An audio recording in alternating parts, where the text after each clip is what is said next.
Brace yourself. It's Andy Snowden, stage and stage and stage and screen.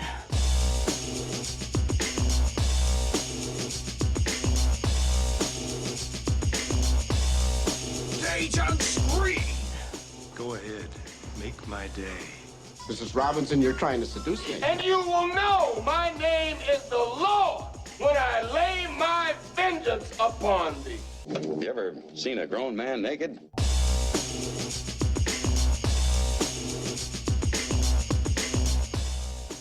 Here's Johnny. Life is a box of chocolates, Forrest. You never know what you're gonna get. Tell me about it, Stardom. I see dead people. You're joking. Not another one? Stage and screen. Lovely.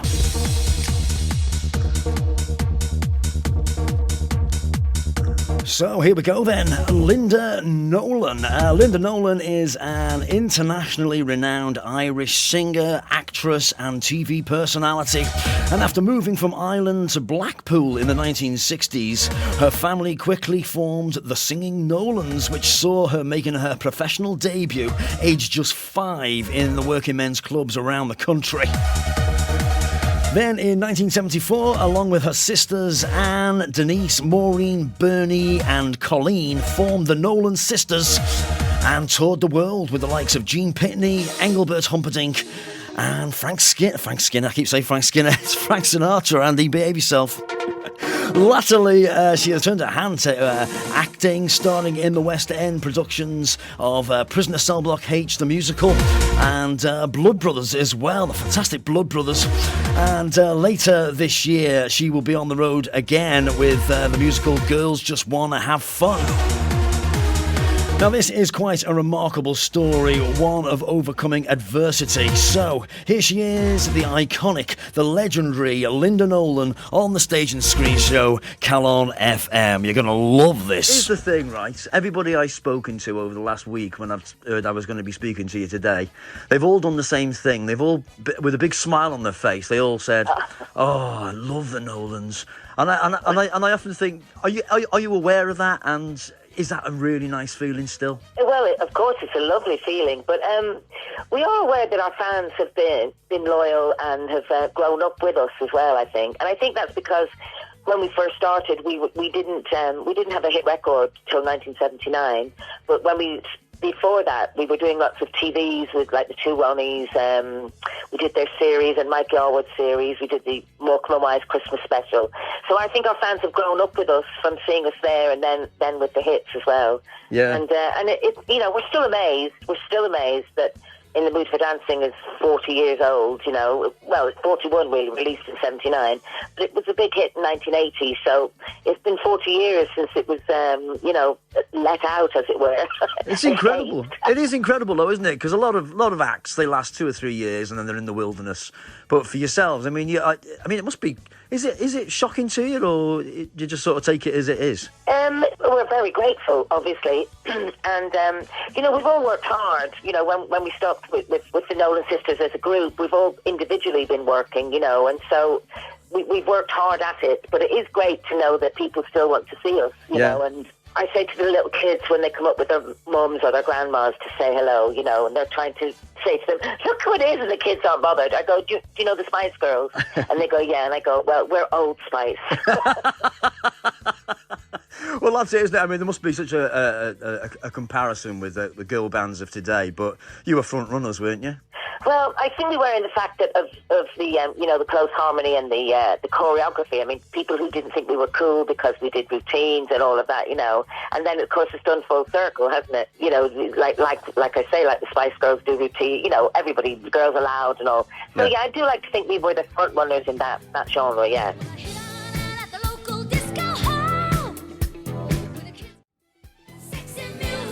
But but the thing of it is, I mean, you say your fans, and when I think of your fans would be people like my parents. I mean, I remember my dad had. All right.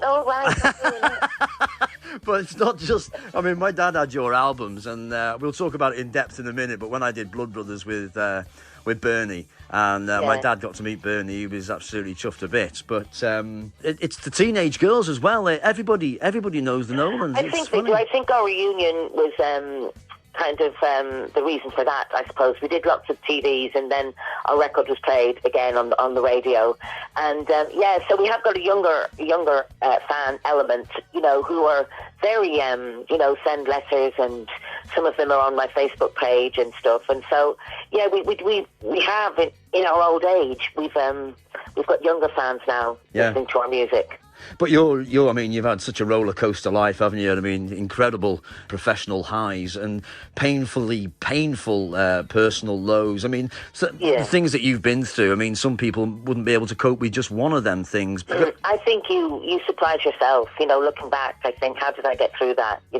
Specifically when I was writing the book, it was, I'd read it and think, oh my God, I've done well, actually. I was a little bit proud of myself, patting myself on the back with some of the things that I did get through when at the time I really didn't think I would survive, And of course, in show business, of course, there are massive highs that there's thrills. And in show business as well, there's very lows, hanging around in a dressing room for 3 or 4 hours and, waiting to go on to do a spot, and you don't know if the audience are going to like you or...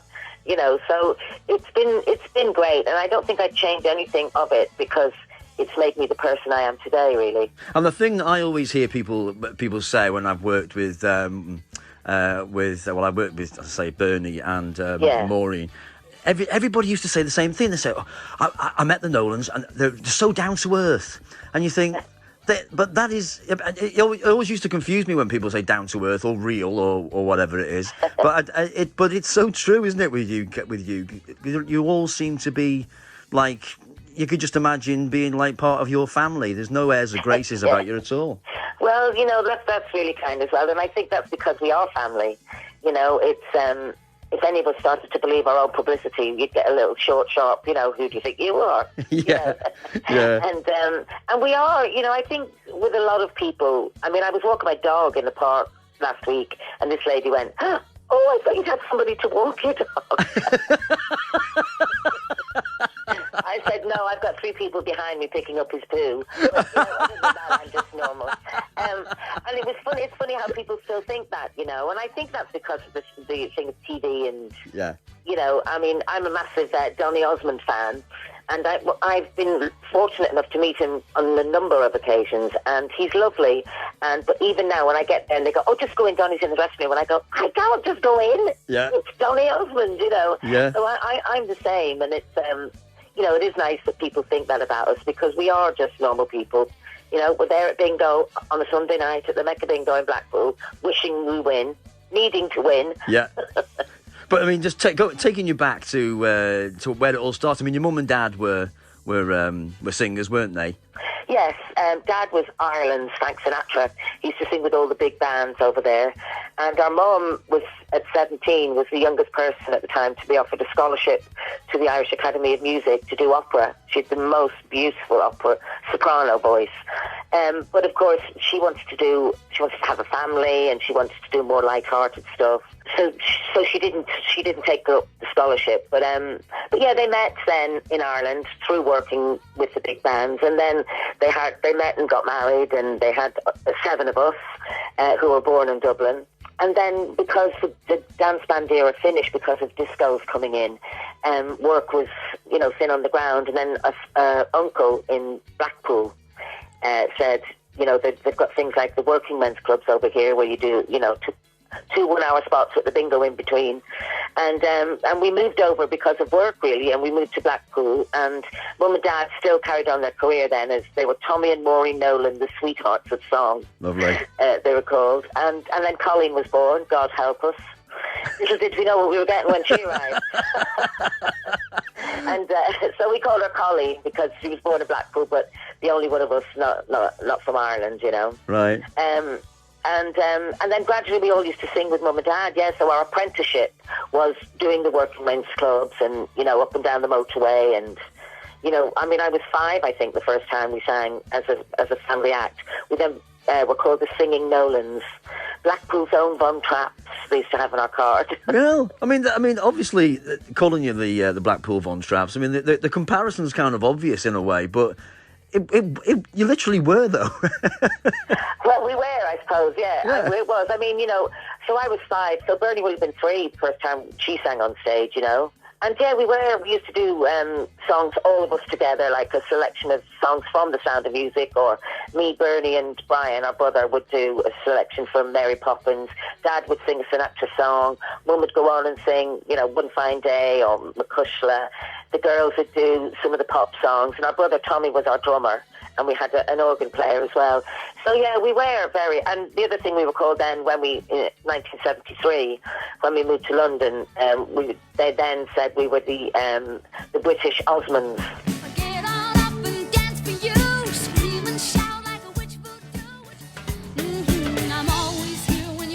In those days, it was quite commonplace for big families to be living in a 3-bedroomed house.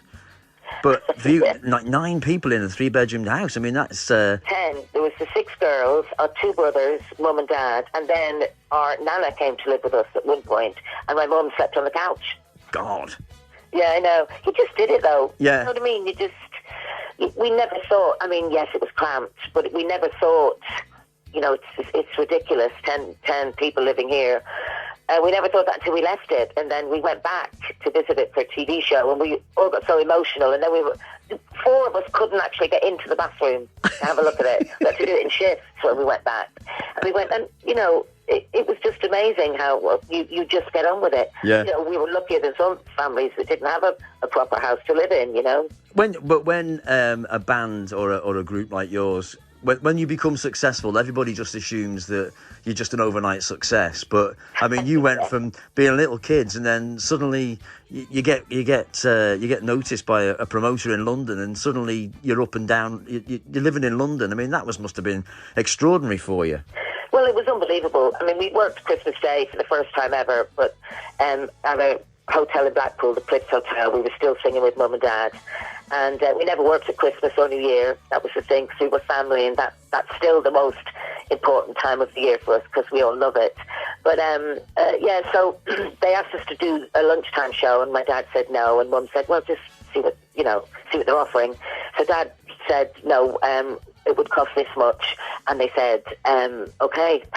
So we were like, oh, well, and Mum and Dad said, think the kind of Christmas we can have and all of that, Yeah. So we did the show, hell of a grand with a company, and they saw us and they offered us a contract to move to London to be resident at a place on Drury Lane in London called the London Rooms, the New London Rooms. It was above the New London Theatre where Cats was on. Yeah. And they had a theatre, I think it's still there, a theatre cabaret restaurant. It was beautiful, actually.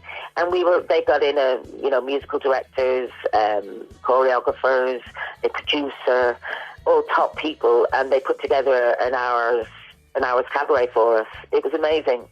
Yeah, and we went from our 3-bedroom house to, because we hadn't, Mum and Dad hadn't found a house in London yet. So the management said, well, come and live with me, the managing director, Joe Lewis, who had a house just on the Wentworth golf course with umpteen bedrooms, a tennis court, indoor swimming pool. Yeah. I mean, we turned up like the Clampets. The only matching luggage we had were Tesco bags. And we turned up there, and we were like, oh my God, it was gates and a drive. It was called Wild Air, and it was the most beautiful house. And we lived with them for 6 months until Mum found a house, over in Ilford. We found a house, and a beautiful house again. Again, we all had bedrooms, but again, it was a gorgeous house. But yeah, it was unbelievable. I mean, it was like living in a fairy tale. Yeah. We got there, initially they tried to do it like the Beverly Sisters, where we all wore the same kind of clothes. They'd take us out to shows in the West End, and we'd go in a limousine, and I mean, it was unbelievable. And the whole clothes thing became difficult because, Anne is what is she? She's 14 years older than Coleen. So, it was ridiculous for her to be dressed in the same kind of stuff that Coleen was wearing. So that stopped after a while. But, it stopped as well when we found out that we were actually paying for it all. Yeah. Silently. But, it was unbelievable. It really was amazing. And it was during that time that you got spotted for the Cliff Richard show, and then it all went crazy, right? That's right. Yeah, they did a big after we learned a new act and choreography and everything. They did like a showcase thing where they invited lots of people, and Cliff came and he loved us, and we were signed to do his 6-part TV series. Coleen was 9 at the time. And was you on every week? Yeah, amazing. Absolutely amazing. We were on every week as guest stars, so they'd have a special guest as well. Right. And in those days, you used to rehearse for a week. So we lived in Ilford in Essex, and the rehearsal rooms were in Acton, which was right at the end of the tube line. And it was funny because we'd get on the tube, it'd be empty, so we'd sit like the Seven Dwarfs. The 6 of us would sit there, and then by the time we got to 3 stops, we'd all be asleep on each other's shoulders. And we used to wake up, and people would be laughing at us because we were all dribbling and all of that. Because we weren't good at getting up. We used to sleep all the way on the train, and then you'd go in on the whatever it was, the Saturday, and you'd do the dress runs, all of that, camera runs, and then you record the show. You have Sunday off, and then you went back and did the same again. It's brilliant. Nowadays you go in, you've got an hour to learn what you're doing, and it's so different now. But it was good fun then. It was great for us. But I mean, you mentioned earlier about the you were compared to the Osmonds, and I interviewed Merrill Osmond last Christmas, and and it was exactly what you're saying there. They did the Andy Williams show, and they were on every week, and he said just the routines and the songs that they had to learn. It makes you, it turns you into the professionals that you became. Of course it does. I think, and I feel sorry for some acts nowadays who are discovered and thrown out there, like the X Factor finalists. You hear horror stories from them where they didn't, it's all brilliant, and then after the show finishes and they do the tour, what do you do then? Yeah.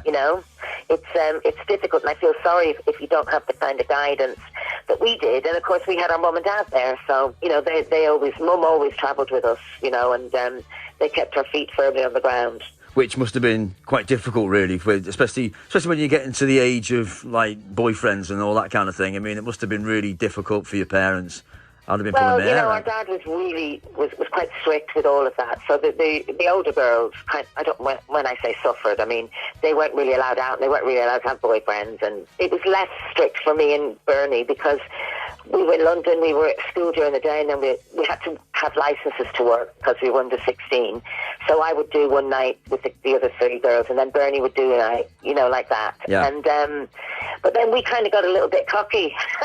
Me and Bernie, we should say. I remember phoning up my dad saying, the girls are going out after the show, can I go with them? I'd really like to. And he'd go, well, no. And I'd go, yeah, but it's okay for me to work though, so why is it all right for me to go out? And then he said, well, if you go out, don't talk to me tomorrow. And I'd go, okay, bye. And I'd go out. And he'd go, you're so bold. And I'd go, yeah, it'll be fine tomorrow though. And he was. He gave a bit of a soft touch as we got older. Got the chemistry right. We didn't have to made that way. But you went from that, and I mean, some of the things I'm reading here that you did. I mean, you toured with Frank Sinatra and Engelbert Humperdinck, and you already mentioned doing the 2 Ronnies, Morecambe and Wise, massive shows in those days, millions of viewers. Absolutely. Looking back, the Sinatra tour was unbelievable. It was like 1975. I think it was his old Blue Eyes Is Back tour, and he always uses an American comedian, Pat Henry, and he, of course, for the European part of the tour, he couldn't because of the language barrier. So they were looking for a musical act, and about 4 or 5 different acts were sent over, tapes and cassette tapes, obviously, and videos and stuff, and they chose us.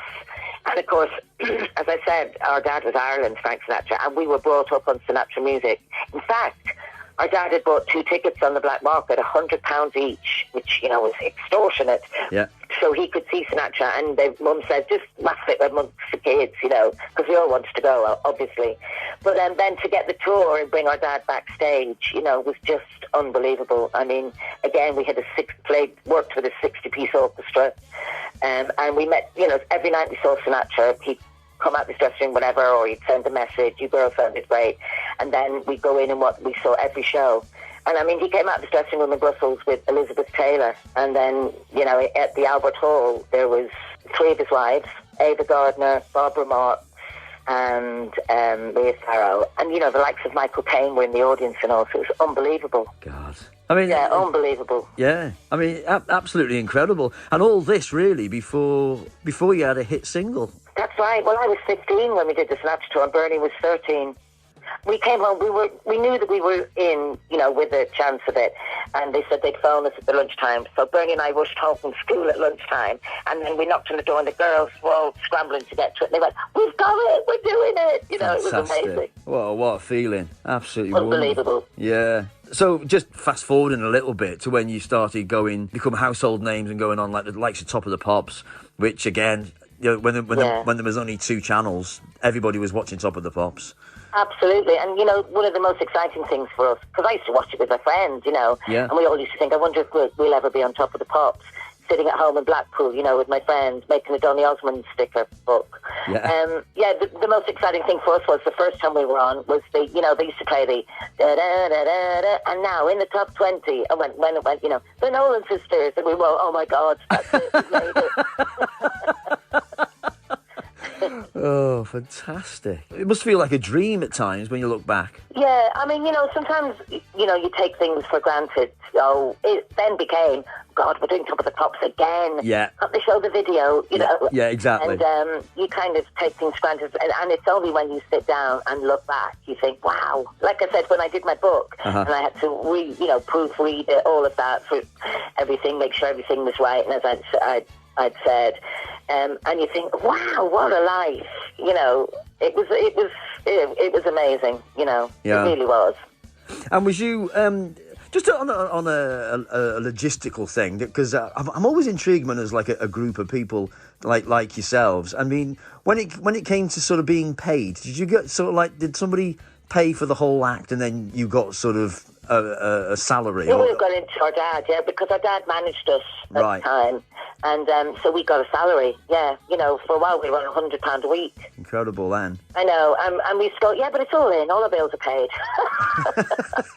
no electric or, because we were all living at home still and everything else was taken care of. And I think it got a little bit too big for our dad, really, and he should have maybe handed over the reins to somebody, and we should all have fabulous houses and pensions and all of that. But I think it was squandered, really. We had a nice life. We had great holidays, and Mum and Dad had a lovely life as well, which was what we wanted, obviously. But if it had have been handled better financially, that would have been the icing on the cake, really. But no regrets. What's done is done. You can't live in regrets, can you? No. I think that's why we also still work so hard, really.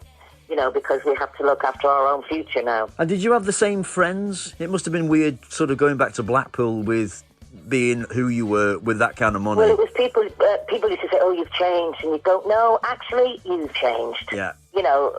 I'm still the same person, but I've been on television. And because of that now, you think I'm somebody else. Yeah. Whereas I'm not, I mean, I've still got my best friend, who, when we moved to Blackpool to our own house in Waterloo Road, my best friend, our next-door neighbour, was a girl called Suzanne, and across the wall when she first arrived, hi, what's your name, all of that, how old are you? We were both 11 at the time, and I said, when's your birthday? And she said the 23rd of February, and I went, so is mine.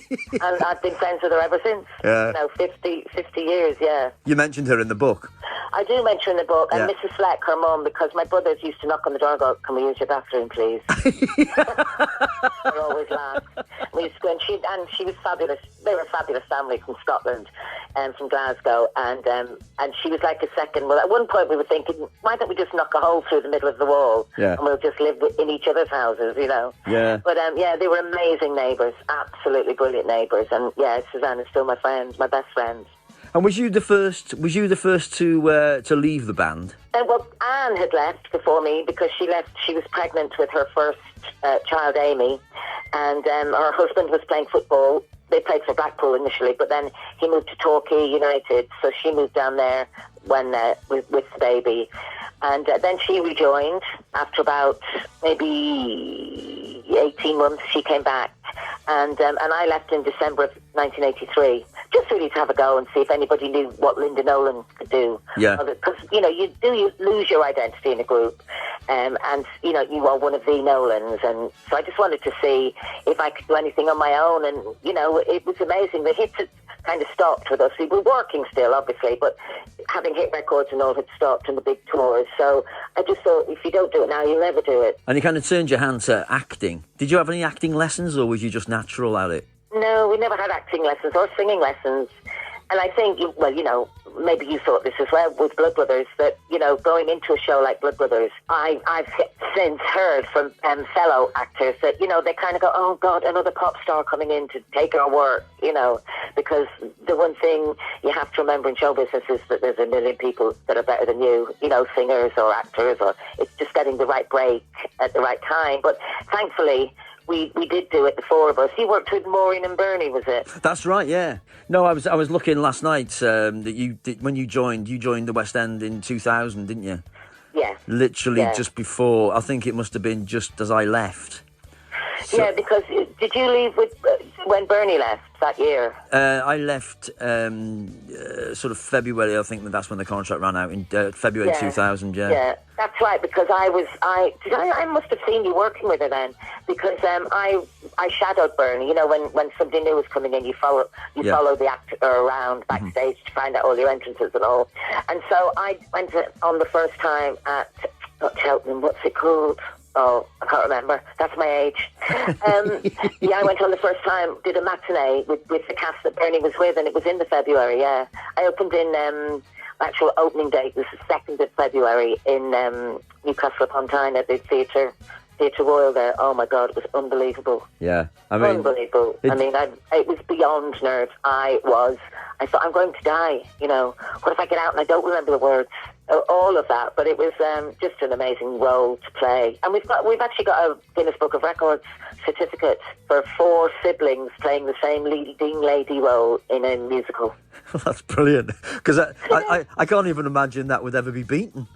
Well, yeah, I think it will take a long time for it to be beaten. It's anyway, such a niche thing, isn't it? It is funny, and one of the Mrs. Lyons understudies, Mrs. Johnston, as you know, and Paula Pallister, I think it was, she was understudying and Bernie, and then I came in and she went, oh no, not another Nolan. She said, I never get on, they never go off. Well, that's the work rate, isn't it? But that's our variety upbringing, you only ever not do a show if you're a stretcher case, Yeah. You've got a bad cough or whatever, you muddle through it, as they say, yeah. But, so it was fabulous. Oh, what a role to play. I did it for 8 years in the end, in and out of the West End and touring, and Maureen did it for 10 years, Denise did it, and of course, as you know, Bernie did it. Yeah, but I mean, it was it did become a little bit of a sort of like, oh, another Nolan's doing it, but yeah, well, everybody. That's Terry Wogan's fault. Terry Wogan said in his radio show once, do you know they have a little factory in Dublin? He said, and they just keep producing Nolans. So when one goes, another one comes along. Don't worry. Every one of you were brilliant at it. There was nobody There was nobody, as you say, when pop stars come in, it's sometimes they're making up the numbers or bums on seats or what have you. But all 4 of you were just fantastic. And but Andy, I was the best because I'm talking to you at the moment. We're on the radio. I was your favourite, even though you didn't work with me. I didn't work with you, but I saw you do it a couple of times. No, it is funny, yeah. I mean, thank you for that. And we do work hard. We wanted it to be right, And, of course, Bernie was the first one, and she was amazing. And to follow her footsteps was really difficult. But I think that people who saw the 4 of us doing it, they said, well, you know yourself, when you're doing a musical like that, you do have a path to follow, that this is how it's done, but the great thing about Blood Brothers is they do let you put your own little stamp on it, and I think people saw different things in each of our portrayal of Mrs. Johnston, which was lovely. I mean, there was that I mean, there is that danger, isn't there, though, people will just compare everybody and...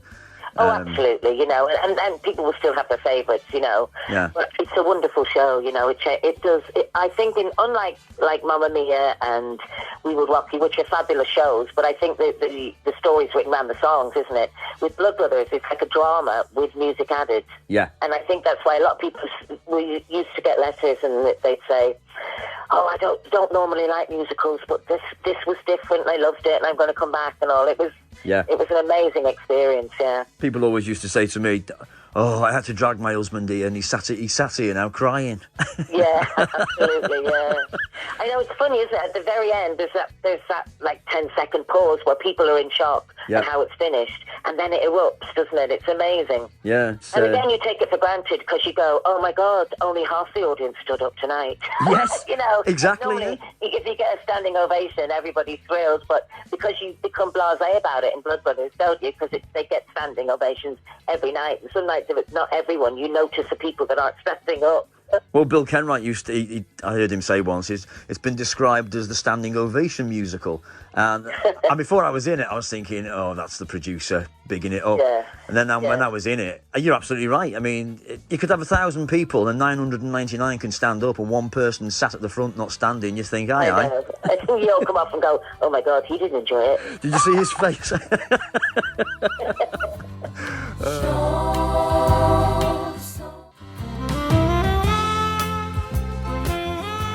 I got to ask you about Big Brother before we finish. Was it an enjoyable experience doing Celebrity Big Brother? I absolutely loved it. And I know they didn't make it look like I loved it, but I absolutely had a ball. Seriously. And, you know, the whole thing with me and Jim Davidson, again, because, you know, they show 42 minutes out of 24 hours. So, you know, it wasn't great at the time with him. And, you know, we weren't really good friends before we went in, and we definitely aren't since we came out. But I had a ball, and if they'd have asked me to go back in again, I would have done. I loved it. Well, People used to say to me, "What's it like, though?" I couldn't do it. You'd be sleeping in a room with everybody else. I went, "I'm one of 8. I never had my own bed until I met my husband." You know. But I seem to remember as you went in, you were talking, I think it was Emma Willis who was doing it, and she asked you who would be your worst nightmare as a housemate, and you said Jim Davidson, and we all knew he was already in. Did you not know he was in? I did know he was in. You did? Because my husband had found out. And it was funny because I didn't let them know that I knew. So when you go down. I mean, it's like being, it's like the FBI. I was Lamb Chops was my code name. When the car arrives at your house, he will park a little way up the street. He won't come and knock on the door. Hilarious. So when I got in the car, the driver went, "Lamb Chops." I went, "Yeah, absolutely." Well, that seems to be... That was a massive thing about Big Brother, wasn't it? The secrecy of it all. Nobody knew who was going in. Nobody knew each other. You know, I went down to London and you're doing they call it your introduction slot where you say all of that, you know. And so they did ask me, they sit you down and they ask you loads of questions, and then they do loads of things where, you know, they show your face up making funny faces or, you know, looking shocked, or they record all of that before you actually go into the house. And so they did say, and so what kind of person would you not like to be in the house? And I went, "Oh, male chauvinist." I went like Jim Davidson, and it was hilarious because they were so bad at keeping the secret because all of the heads came up as if to go, "Oh God, he's in there," you know. Yeah. I knew that. So you go to a hotel for 2 nights, and literally you have like a chaperone with you, which is a young person, and they come in, and the first thing they do is you empty your suitcase to make sure you're not trying to smuggle anything in. They write down every single thing you have, the size, where you bought it, everything. Then the producer comes in, checks it all, and then they repack it for you, and then that case disappears and goes away. And then you go down to your, on the night of the show, you go down and there's like 12 black cars, you know, with blacked out windows, and you have to wear like a hood or a cape over, and they put you into the car, and then they put a blindfold and, not blindfold, they put headphones on, so you can't hear anything. Yeah. And then you get there and you sit in the car until eventually somebody opens the door and then they whoosh you out onto the stage, so you haven't heard anything. So that's why I think everybody arrived and they were all looking like shell-shocked. You know, by the time you've done it, you're like, "Oh my God, I feel like a spy." Yeah. You know, it was amazing. Because, I mean, some of the people, when you watch those programmes and you think, "Oh, I'd hate to be in there with him." Not just someone like Jim Davidson who can be just a little bit of a, you know, a bit mouthy. But I mean, some of the people. Although he turned out to be quite a nice lad in the end. When I first set eyes on that dappy, I thought, oh my good lord. Well, he was the one that christened me Mama Lynn the day we went in there, and he was lovely actually. You know, they were all lovely, really. Yeah. We did have a laugh. Even Jim and I had a laugh at times, up until, you know, our argument. But I mean, you know, the first time you go in, I love, you know, I'm not ashamed to say that I love reality TV as well. And so I'd watched all of the series, and Coleen had been in, obviously. Yeah. And so when you go in, and then the first thing they say is, this is Big Brother. Everybody goes, oh my God, we're in! You know, you come to the diary room, and you think, oh wow, and you think it's, you know, the fabulous chair and all, but it's up in a little cupboard. Yeah. With a little camera there in front of you, and then they talk to you, and I mean, it was fabulous. I loved it. It did me no harm, and I met some great people there. But it's funny that, I mean, of all the things that you've done in your life, but you're still like everybody else. If you see something that's been on TV, you go, ooh. Absolutely, yeah, definitely. I did come dine with me. I mean, that was the biggest joke of all. Yeah. I did come dine with me. I said, have they not spoken to any of my family or my husband? They said, it means that I can't cook. They call me Linda Ding, because if I'm cooking, you hear the microwave going ding. You know, we never have a dinner party at our house on a Tuesday, because that's the night the Chinese is shut. You know, I mean, I'm really not that great at cooking, but I mean, it was hilarious. My sweet looked like a lobotomy.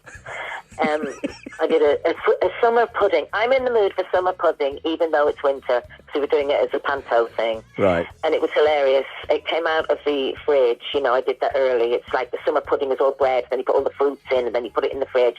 And when it came out, I hadn't kind of put in enough bread, so there was little withers of this. It looked like a skull. Withers of this thing coming out through the bread, and me and the crew, before I brought it in, we must have lasted for about 5 minutes. I couldn't speak, and I said, it looks like a lobotomy gone wrong.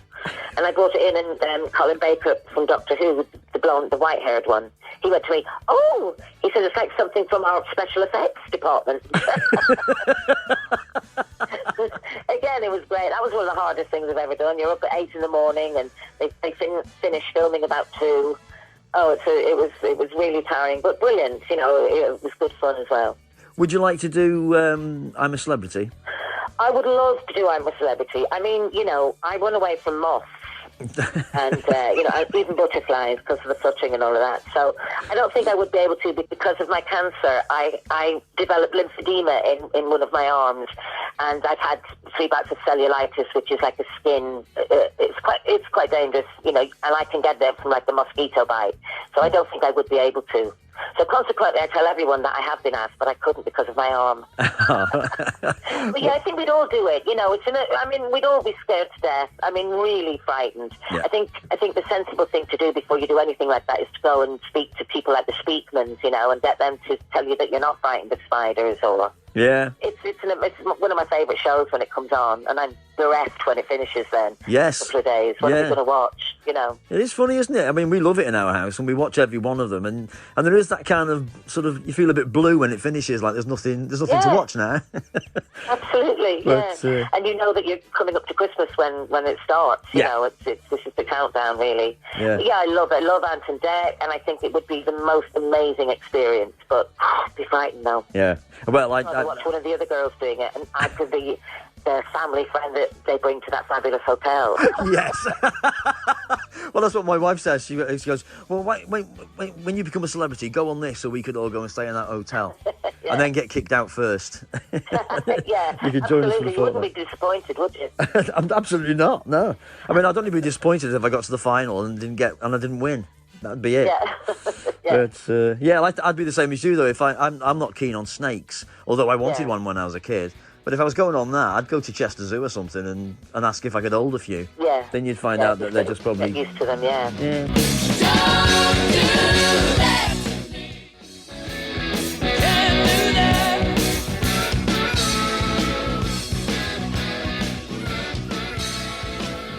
Just a couple of other things before we finish. Is it true? I've heard Lemmy on his documentary that he said all the Nolans they drank all of Motorhead under the table. Is that a true story? It was so funny.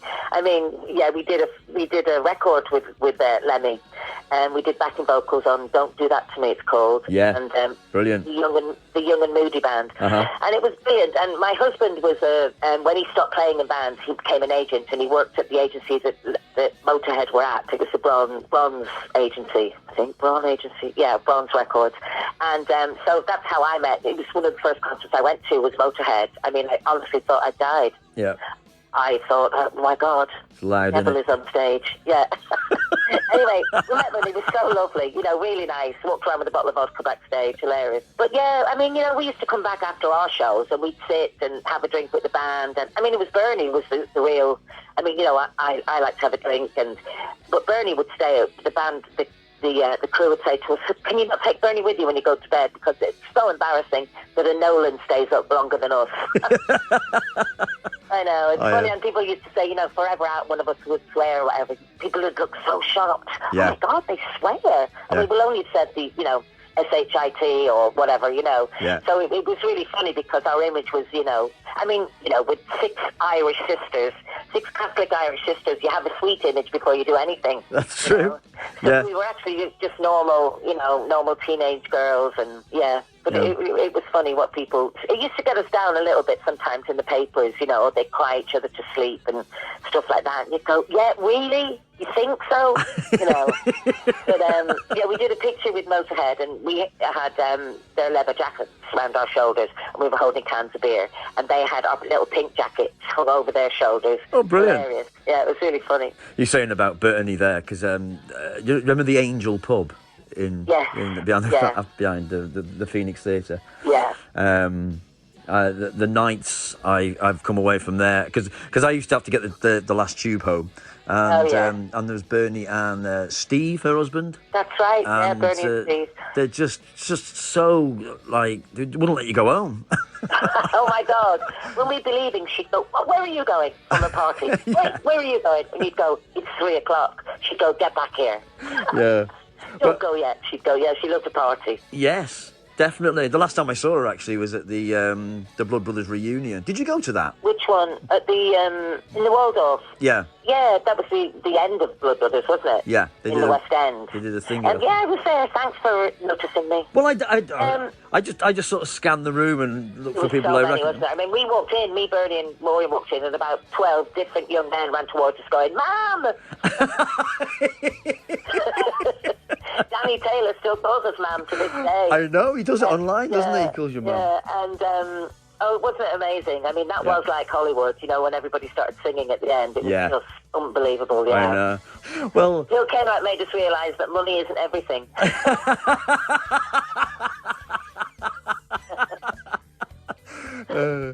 Linda, it's been a treat to speak to you. Thanks ever so much for that. Thank you so much. Where do you live? In North Wales, Wrexham. Oh, well, maybe we'll have a look in the tour dates. Maybe be able to get in and see the tour if the girls just want to have fun tour. Wait, is it coming to Rill? I would like to say, yes, I know all the tour dates off by heart. I don't even know where we're going at all. So, it is an extended tour, so I'd imagine we will be, yeah. Okay. We start touring on the 10th of April until the 14th of July, round the United Kingdom. And I think it's going to be good fun. It's called Girls Just Want to Have Fun, so the title explains it all. But, I think it's not just, men are safe to come. It's not a man-bashing show. It's just good fun, and they tell their stories. Oh, that sounds great. Who's in that, then, apart from you? It's myself with Nikki Evans, who was in the X Factor final. Yeah. She was in Blood Brothers as well, wasn't she? Leanne Jones, who wrote... Oh, and Blood Brothers, of course, yeah. Leanne Jones, who won an Olivia Award for Hairspray in the West End. And Jess Wright from Towie. Oh, right. Yeah, great. I haven't heard Jess sing, but I've heard Leanne and I've heard Nikki. And so great voices. So I think it's going to be really good fun. Oh, fantastic. Girls just want to have fun. Girls just want to have fun, yeah. We're touring from the 10th of April till the 14th of July in a town near you. Perfect. And I started talking to you when I was speaking to you before, and I asked you, how are you? And I mean, that is a serious question. How are you? Yeah, I'm doing really well, thank you. I've got secondary breast cancer, which is metastasized, which means the cells have moved into my hip bone, which I fractured in 2017. But then they found out that it was a cancer eating through the bone that just made it pop off a little bit. Yeah. But it's not curable, but it's treatable, and the treatment's going really well. There's no signs of disease anywhere else in my body at the moment. And I have I see the oncologist every 3 months, and every 6 months I have a CT scan just to make sure everything's okay. So, God bless the NHS. Yeah. And, thank you for asking. I'm doing really well. And of course, I did pantomime last year. That was my first thing back into, doing any length of time. And this tour, of course, will be the first tour that I've done since then. So it's all exciting. Nice to be back out on stage. Fantastic. Well, you take it easy on yourself, and I'll definitely try and get to see Girls Just Want to Have Fun. I'll bring my wife, and she can brilliant. That'd be great. Poke me in the ribs. Yeah.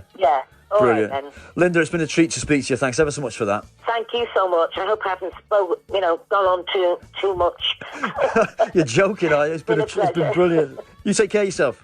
All right. Thanks very much. Thanks. Cheers. Lindsay. Take care. Bye. Right, bye-bye. So there you go. On the stage and screen show, who better? Linda Nolan. About to hit the road in the musical Girls Just Want to Have Fun. I shall bring you the tour dates momentarily.